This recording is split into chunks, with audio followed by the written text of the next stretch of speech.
All right, here we are, episode 31 of the Vegan Bikini Prep Diaries. I'm one of your hosts, Brooke, and I'm here with my co-host, Belinda. Belinda, how are you? What's up? Hi, Brooke. I'm so happy to see you getting your steps in. Oh, yeah, a little behind today, so I had to play catch up. We're always so on brand. I actually was going to be on the tread for this as well, but then I managed to squeeze in 15 minutes before we jumped on the call. So I'm doing fine. I have some updates today finally, but let's start with you. Do you have some updates? What's going on with you? No updates really for me. I'm still just kind of just doing my thing, like just eating when I feel hungry, training when I feel recovered. I am tracking my food. I am still measuring everything. I just am like eating when I'm hungry. Like that's kind of like, we keep getting these comments about intuitive eating. When I say intuitive eating, like for me, it's just instead of like this standard, bodybuilder menu where you eat like every 2.5 hours, you have like 5 small meals. I just eat when I'm hungry. But I still track everything. I still measure everything. I've been feeling pretty good. I weighed in this week. I was 159, which I'm not mad about. Like, I'm about 15-ish pounds up from stage weight, a little bit more. But yeah, I mean, like, I'm pretty happy with where I'm at. I've been progressing really well. I've definitely tightened up fast as soon as I just started dialing in my food a little bit more. But yeah, I mean, that's pretty much where I'm at. I'm just hanging out right now. I don't really have any plans for prep yet. I'm figuring out a lot of moving pieces in my life. I'm probably going to have some huge life transitions, so no plans for prep yet, but maybe 2026. I don't know when, but yeah, we'll see. We'll see what direction life takes me in the next like 6 months, and then I'll decide what I'm going to do with bodybuilding, basically. Sounds good. So I'm really proud of you for weighing in. I know that takes a lot of courage. And I think for your height and where you're at in your life right now, that sounds like a good number. And so I'm happy for you. And I'm glad that you're doing your thing and just moving forward instead of moving backwards. So that's very good. So I'm happy for you, my friend. Okay. So one of us has begun prep. Belinda is back in prep. I know it was a short off season, but that's what happens when you don't really have to grow. And I am eager to not necessarily finish my bodybuilding journey, competitive bodybuilding journey, but I'm eager to like get this show on the road. I don't know how many more years I will compete. It will sort of depend on how this year goes for me. So I have begun my contest prep. Brooke knows all the details because she has to listen to it pretty much every day. So strategy is November and December to track my food, eat in a deficit. I'm starting at about a 400 calorie deficit because I was eating in a bit of a surplus. So I am tracking my food again and in a deficit, not changing my cardio. My cardio right now is just sprinkled here and there. It's not really defined. And keeping my step count is at trying to average at 13,000 steps a day, 5 days a week, and 11,000 2 days a week. I hit that very, very easily because I don't drive. So November, December, just going to soft launch this thing. The goal is to chip away that first layer of body fat, see where I'm at in January, and decide if it makes sense for me to push for an early show or take a little break and do summer shows. I will decide after this first layer has been removed off of me. I will eat Thanksgiving food and I will eat outside food when I'm on vacation with my husband for Christmas. So taking all that into consideration, yes, in prep, but Nothing crazy yet. I will be doing a body scan on Friday, a complete physique check-in, put my bikini on, heels on, tape measure out, fat caliper pincher out, and going to see where I'm at and refine from there. But I'm at least starting with this protocol. Still self-coaching. Think that's what I'm going to do for now. And I've spoken to you about this. We'll see how I feel in a few months, but I at least want to get started just on my own. So that's where I'm at. I'm back in it, guys. So we'll see how it goes. Nothing exciting yet, but it gets exciting real quick. So yeah, that's the story with me. All right. Well, Yep. I'm excited for you. Yes. Oh, another thing to consider is I will be in New York for a whole week for work in December. I'll do the same strategy I did this year when I was in prep and I traveled. I will just keep it really low carb and make like wiggle room in my evening for any business dinners out. And so that's the strategy. Because at the end of the day, it is just calories in versus calories out. Of course, like the macro profile matters, especially in bodybuilding for, the way your muscle develops and body fat drops. But at the end of the day, in the simplest terms, it is calories in versus calories out. So I'll do that for that trip. And yeah, so that's the scoop. Okay. So everybody, we have a topic for today that we wanted to talk about: genetics in bodybuilding. So Brooke, why don't you explain what that means? And we'll go from there. Yeah, so we're going to break it down. But basically, there is a huge genetic component to being successful in bodybuilding. And, with other sports too, similar to how you see a lot of very tall athletes in the NBA. There are certain genetics that favor bodybuilding over others. So in bodybuilding, which honestly is heavily genetic based, in many ways, like your actual body shape, your fat distribution. Some of us have great muscle building genetics, but not great fat loss genetics, and vice versa. Recovery, and just also resilience to the stressors of prep. Off season. Some people blow up in the off season. Some people stay relatively lean all year. So there's a lot of different reasons that genetics play a role in bodybuilding.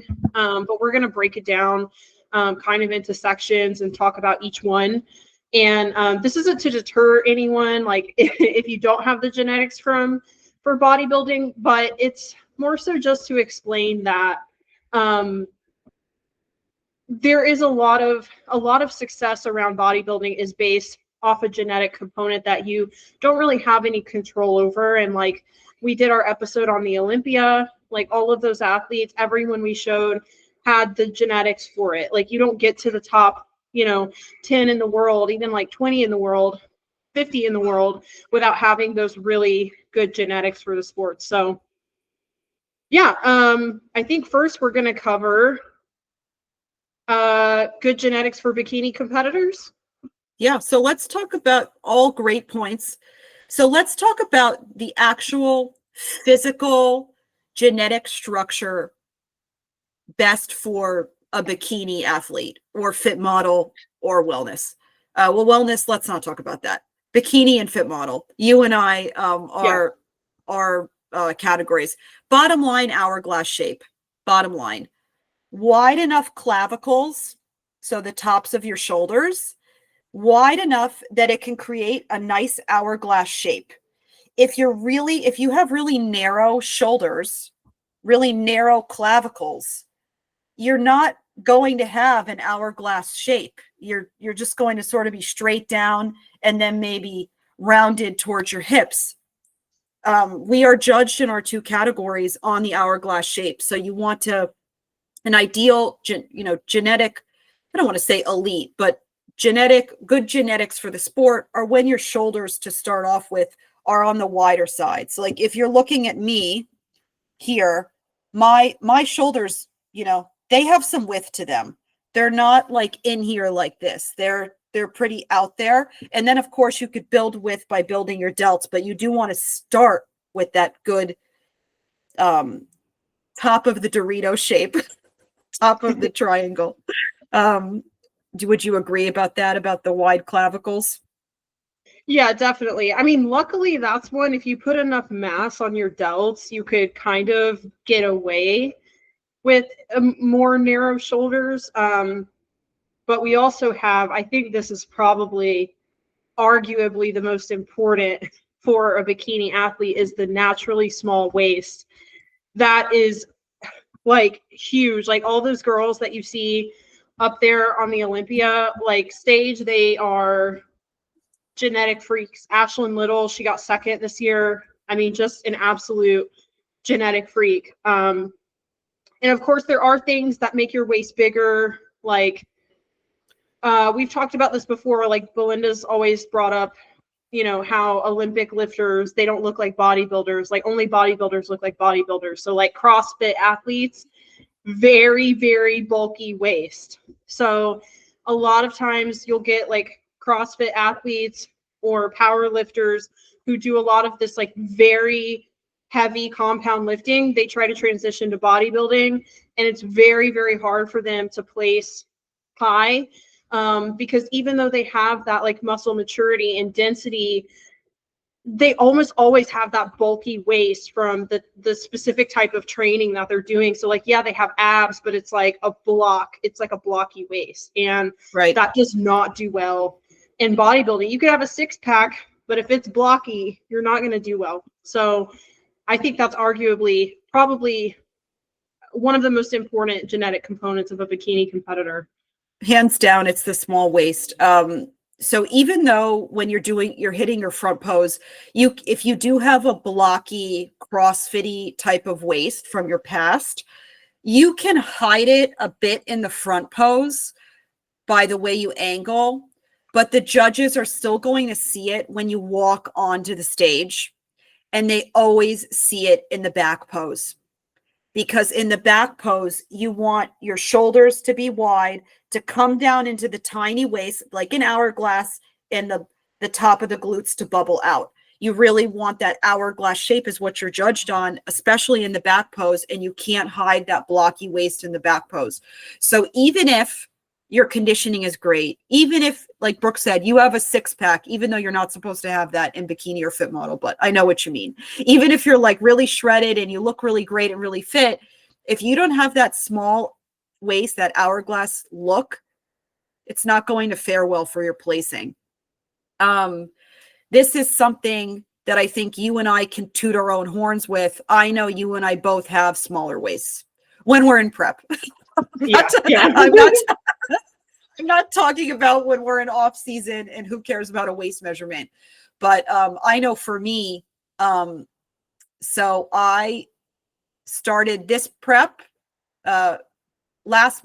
since 2024, 2025, and this prep, my starting waist measurement is around 25 inches, and I go all the way down to close to 21 inches. My waist gets so tiny, it's wild. Because that's all of how it gets that small, is because it's all that visceral fat around your organs. That's what visceral fat is. And as you get super, super, super lean for a bodybuilding competition, which is different than just getting ready for a photo shoot, you lose all of that visceral fat, and that waist gets super tiny. Your waist was really tiny this prep too. Yes. Yeah, definitely. But like we said, you know, your core is a muscle too. I think a lot of women, especially, forget that your abs are muscles. So if you work them a lot, they will grow. That's right. Which is not a bad thing. If you want that like bulky six-pack look, do a bunch of weighted abs. Like that's exactly how you'll get there. You train that muscle like any other muscle, it'll grow. But for, you know, competitors, we don't do a lot of weighted abs. We do like planks and more like endurance-based ab work, because you don't want to bulk up your waist, even if it's a nice six-pack. That's not what does well. in And bodybuilding. another key component to having a small waist is not training your obliques. Yes. So usually most bikini and fit model, and honestly, and like men's physique, all the categories that have the really tiny waist, usually we do not train obliques because that will widen the waist. So another thing about the structure of the body to go into, and this is really important for bodybuilding competitors, would be your fat distribution. So everybody's body stores body fat differently. So I'll talk about me, for example. I have a pretty, I would say, standard body fat distribution. It's my trunk. So from here under my chest to below my glutes, all of my body fat is there. It's not really on my arms. It's not really on my calves. It's not even really on my thighs. It's like my waist and right beneath my glutes. And that's where all my body fat is. And that's a pretty standard body fat distribution. And then there are people that maybe they have a lot of their body fat in their legs, and maybe their core usually remains pretty tight with not too much body fat on it, but they have a lot of body fat on their legs, sort of that pear shape that is described often. So there's also different genetics when it comes to your fat distribution. And the reason this matters in bodybuilding is because you could be really shredded everywhere, but still not be lean enough, for example, in your glutes. And you just might not have favorable genetics to get to the top in the sport. That's something that I deal with. I have a really, really hard time leaning out the very upper inner part of my thighs. It's just a spot that like I can't quite seem to get lean enough there. Those are my genetics. I'm going to give it another good run, but honestly, like if I don't get that part shredded next year, I just honestly might accept that it's sorry, that was my phone, that it's just not I just might not have the genetics to be top in my category. So we'll see. What's like your fat distribution genetic wise, Brooke? Yeah, mine's definitely even. Like when I get big everywhere. Like when I lean down, it comes off everywhere pretty evenly. And the other thing is like I've noticed with competitors who are more pear-shaped with their fat distribution, the other problem with that is that your upper body and your core ends up looking almost just too shredded. Like, that's right. I mean, as crazy as it sounds, like you can be too lean in bikini.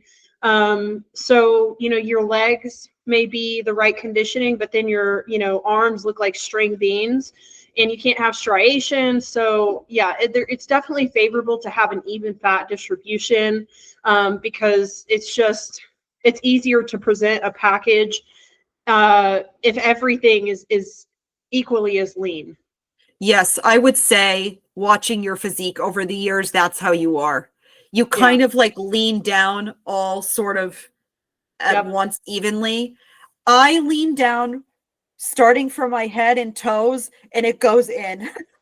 And it's so frustrating because that part around my glutes, which is of course the part we're judged on the most, like it just it's just really hard for me to get lean there. So yeah, genetics also, determine how you're going to lean down and how you're going to present on stage. Okay, so we have a few more minutes here. We'll talk about another topic, which comes into your resilience for bodybuilding. So what we mean by that is your genetics may be able to tolerate a lot of exercise. Your genetics may be able to tolerate harsh dieting. You might have genetics that you get fatigued very easily. And it might not even just be genetics. We're talking about your actual body's makeup. You might have the genetics that one heavy leg day can put you out for 3 or 4 days. If you're constantly fatigued and inflamed, you will have a very hard time being a competitive bodybuilder, because essentially what contest prep is essentially fatigue management of the diet and the training to get you stage lean. So what would you say about that part, Brooke, about having like the genetics to tolerate and be resilient for prep? Oh yeah, that is a huge component. I would say almost more important than like your actual physical genetics, like, you know, your bodily, your physiology, if you will. And that's where like you also have longevity in the sport, people who can bounce back faster. We had a question, I think, when we were doing our Q&A 2 weeks ago about people who compete all year. Those people fall in this category. They are people who they genetically are able to do that. And like there's some people, and the more you get into the sport and you kind of start becoming fans of people and you follow these people, you'll see that there are some people who it takes just a miracle for them to keep their muscle in prep. There's some people I like, it takes a lot for me to lose muscle. It also takes a lot for me to lose fat. So like there's some people who can just diet like crazy. They keep all their muscle. That's me. There's some people it's like it's just it takes everything in them to keep 1 pound of muscle on them. So it's like everybody responds differently to the stressors of prep. And also like post show, you know, you'll always see some people who talk about bodybuilding ruined their life and, you know, they have all these health issues. And then you have people who never had any issues. And sometimes it like doesn't mean they had a bad coach. Sometimes it was just too much for your body. Like there's just some people who can't handle getting that lean. They can't handle high amounts of cardio. So it doesn't always mean that you're prepping wrong or you had a bad coach or whatever. It's just like for some people, it's just not a sport for you. So yeah, I mean, there's definitely a lot to be said for resilience in bodybuilding and how long you can compete for and how healthy you stay. Definitely. To touch quickly on the health part, and then we'll have to sign off, unfortunately, because we're both very busy. So about the health part, it's also your genetics for your health predisposition. Do you have thyroid issues? Even going into bodybuilding, are you somebody that has hypothyroid?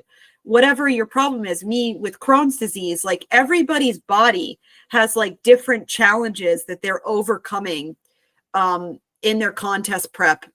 So I know I follow this men's open bodybuilder that has Crohn's, and his process to prep is very, very specific to him and to manage his Crohn's disease. So everybody's situation is different. There are people that that have the genetics to survive on a very bro science bodybuilding diet of chicken, rice, and no veggies for 6 months. There are people that that's fine for them. There are other people that need more veggies, that need different protein sources to you know, keep gut health throughout the process. And then the last thing I just want to touch on before we go is this is bodybuilding. Bodybuilding is not necessarily a natural sport, and we don't want to overlook that PEDs are part of bodybuilding. So there's also a genetic component to PEDs. There are people that can use a lot of them and you would never know because they have the genetics for them. There are also people that only touch a little bit of PEDs and they have huge side effects right away. So they don't necessarily have the genetics to sustain a PED type protocol. So genetics and all the things will how your body is made up will determine how your contest prep goes. That's why everybody's body is different. Everybody's protocol is different. Brooke and I have different protocols when we prep. And the most important thing is, as a competitor, is not to use genetics as an excuse, just to understand your genetic pros and cons, your limitations, and work towards building your best package that you can put on stage. And the longer you compete and the more the top judges see you, they also get used to your body. and like who you are as an athlete, because that happened to me all summer. I was judged by the same people all summer. So they got used to how they wanted to see Belinda. They weren't necessarily comparing my genetics to somebody else's. They just wanted to continue to see the best Belinda that they wanted. So good things and bad things about genetics. It depends. It depends on the cards you're dealt. I will say the good thing, and piggybacking off what you said about not using it as an excuse, again, our bodybuilding is about getting to like a peak condition. And so most people will never really have to battle their genetics in a fitness journey. Truthfully, I know that there might be people who argue otherwise, but truthfully, like if you're just a normal everyday person trying to get in shape, your genetics aren't really going to hinder you from getting to your goal. It's just, okay, if you want to win the Olympia one day or maybe be an IFBB pro, that's when genetics will come into play and you're competing against other genetic freaks. Absolutely. 100%. This was a good episode. I'd like talking about this. Yes. Okay, so I have to get going. I'm sorry we had to rush this a little bit, but next episode we're going to do how to manage the holidays, because that's a big one with Thanksgiving and Christmas and Hanukkah and all the good stuff coming up. So we wanted to talk about how we manage the holidays and our advice to everybody else too. So, all right, Brooke, it was so good to see you. I love our podcast. It's always fun. And I'll catch you on here next week. All right. Bye.